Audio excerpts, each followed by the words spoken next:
I was born and raised in the Jewish faith. I've always been one of the few Jewish kids at the different schools I've attended. Although my father's side of the family is Irish Catholic, my mother's side of the family sparked an interest in me. My Jewish ancestors lived in Poland, Austria, and Russia, which were all heavily affected during the Holocaust. Some of my ancestors didn't survive the Holocaust, and others immigrated to the United States. My grandmother's parents came to America in 1928. I want to tell both stories and examine the different ways my family history was passed on throughout numerous generations. Scene 1. I have little information about my ancestors who didn't survive the Holocaust, but my family has passed on a letter from my great-great-uncle Isaac. The letter was originally written in Yiddish, so there are a few translation errors and unanswered questions, such as the location. The location of the letter is called Novicella, which is the name of a city district of Bolzano. Bolzano was the location of a transfer camp at the intersection of Germany, Austria, and Italy. When I first read the letter, it darkened my day because I felt such a personal connection to it. My dear children, you are lucky that you are not in Novicella because things are bad for us here. If one can pass a night safely, one thanks God that he is alive. I can't describe in full what's happening here. We have no one else on whom to rely except that God should help us because we are in great trouble. Many are leaving and we have nowhere to go. We haven't the means to do it.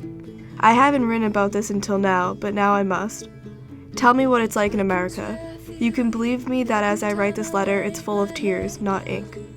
Who could have expected such troubles as we have? Is it peaceful in America? Am I alone punished, or is it bad for all? I send regrets to you and kiss you 1,000 times. Scene 2. My great-uncle Jackie wrote his autobiography because he knew little of his parents' background. He notes that his mother was born on April 8, 1895, in Kiev, Ukraine, and his father was born on October 15, 1894, in Poland. My Uncle Jackie wanted future generations to know about him, and his autobiography provides rich information about growing up as a first-generation American. He was born on October 26, 1929, on the kitchen table of their home in Revere, Massachusetts. He was the 7th of 9 children and the only boy. Jackie provides great detail about the year of 1929. He listed events such as the stock market crash, Babe Ruth hitting his 500th home run, President Hoover being sworn in, the construction of the Empire State Building beginning, color television being developed, the average yearly income being $2,100, and much more. At the age of 2, the Goldrosens moved from Revere to Roxbury and lived in a cold water flat. Somehow 8 children fit in there. They spent summers in a cottage at Revere Beach. Jackie stated, I can remember that we had very little materialistic things, but we were a closely loved family and relatively happy. All the luxuries of today were not yet invented, and my parents could not afford those that were available. At 14 years old, my Uncle Jackie saw a lovely girl at the Shawmut Theater in Roxbury.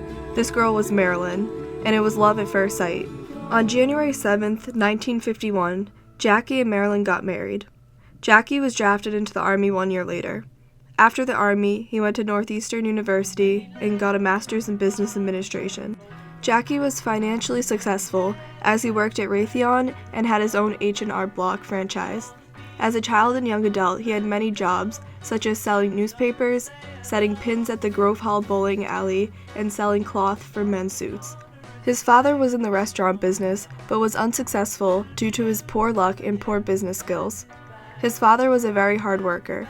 Jackie was also an extremely hard worker and was able to take his wife and 3 sons on many vacations. He lived a fulfilling life, even though his parents were immigrants and his family was relatively poor growing up. Family history is passed on through the generations by the living as well as the dead. Both provide an undeniable historical reality. Through my great-uncle Jackie's autobiography, I am able to see what life was like for Jewish immigrants growing up in America from 1929 to 2000. My great-great-uncle Isaac's letter helped me connect directly to the Holocaust. Although I've learned about the Holocaust in many history classes, I didn't fully connect with it emotionally. I can almost hear Isaac's struggles as I read the letter over and over again. I can hear the pain and the desperation to survive. Although he didn't survive, my family history does, and I can pass these stories on to future generations.